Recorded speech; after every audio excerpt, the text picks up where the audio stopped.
Thrissur medical കോളേജിൽ scanning റിപ്പോർട്ടുകൾ വൈകുന്നത് രോഗികൾക്ക് വെല്ലുവിളിയാകുന്നു. മെഡിക്കൽ കോളേജ് ആശുപത്രിയിലെ CT സ്കാൻ, MRI സ്കാൻ തുടങ്ങിയ ചികിത്സാ സംവിധാനങ്ങളുടെ സേവനവും പരിശോധനാ ഫലവുമാണ് അനന്തമായി നീളുന്നത്. കേരളമാണ് ചികിത്സാ സംവിധാനങ്ങൾ നമ്പർ 1 ആണെന്ന് തുടർച്ചയായി സർക്കാർ അവകാശപ്പെടുമ്പോഴാണ് തൃശൂർ മെഡിക്കൽ കോളേജ് ആശുപത്രിയിൽ എത്തുന്ന രോഗികളുടെ ഈ ദുർഗതി. ഡോക്ടർമാർ സ്കാനിംഗ് നിർദ്ദേശിച്ചാൽ അതിന് ഡേറ്റ് കിട്ടണമെങ്കിൽ തന്നെ ആഴ്ചകൾ കാത്തിരിക്കണം. സ്കാനിംഗ് നടത്തിയാൽ തന്നെ റിപ്പോർട്ട് ലഭിക്കുന്നത് തോന്നിയ പോലെയാണ്. കിടപ്പ് രോഗിക്കാണെങ്കിൽ കുറഞ്ഞത് 2 ആഴ്ചയെങ്കിലും കാത്തിരിക്കണം. OPയിലെത്തുന്നവർക്ക് 3 മാസം കഴിഞ്ഞുള്ള തീയതിയാണ് സ്കാനിങ്ങിന് ലഭിക്കുന്നത്.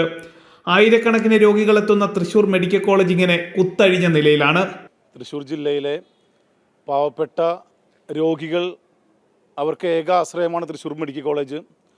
ആ തൃശൂർ മെഡിക്കൽ കോളേജിൽ പാവപ്പെട്ട രോഗികൾ വന്ന് അവർ ക്യാൻസറായിട്ടും മറ്റ് സിവിയറായിട്ടുള്ള അസുഖങ്ങൾ വരുന്ന പേഷ്യൻസിന് അല്ലെങ്കിൽ രോഗികൾക്ക് ആശ്രയമായി മാറേണ്ട അവിടുത്തെ സ്കാനിങ്, MRI ഇത്തരം ഡിപ്പാർട്ട്മെൻറ്റുകൾ പേഷ്യൻ്റ് വന്ന് അവർക്ക് ഡേറ്റ് കൊടുക്കുന്നതിന് 3 മാസം കഴിഞ്ഞിട്ടാണ്. പക്ഷേ അത് കഴിഞ്ഞ് സ്കാനിങ് കഴിഞ്ഞ് റിപ്പോർട്ട് കിട്ടുന്നത് അതും ഒരു മാസം കഴിഞ്ഞിട്ട് കിട്ടുമ്പോൾ അവർക്ക് എന്ത് അസുഖത്തിനാണോ അവർ വരുന്നത് അതിനെക്കുറിച്ചിട്ടുള്ള കൃത്യമായിട്ടുള്ളൊരു നിർണയം പോലും നടത്താൻ പറ്റാത്തൊരു സാഹചര്യമാണെന്ന് നിലവിലുള്ളത്. മെഡിക്കൽ കോളേജിൽ റേഡിയോളജി ഡിപ്പാർട്ട്മെന്റിന്റെ കീഴിലാണ് സ്കാനിംഗ് സേവനമുള്ളത്.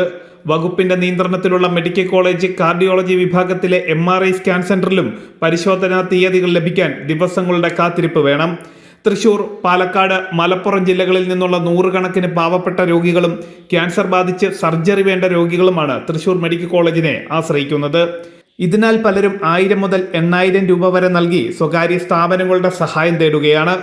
അതേസമയം സ്വകാര്യ ലാബുകളെ സഹായിക്കുന്നതിനുള്ള നീക്കമാണ് ഇതിന് പിന്നിലെന്നും ആക്ഷേപം ഉയർന്നിട്ടുണ്ട്. ജനം, തൃശൂർ.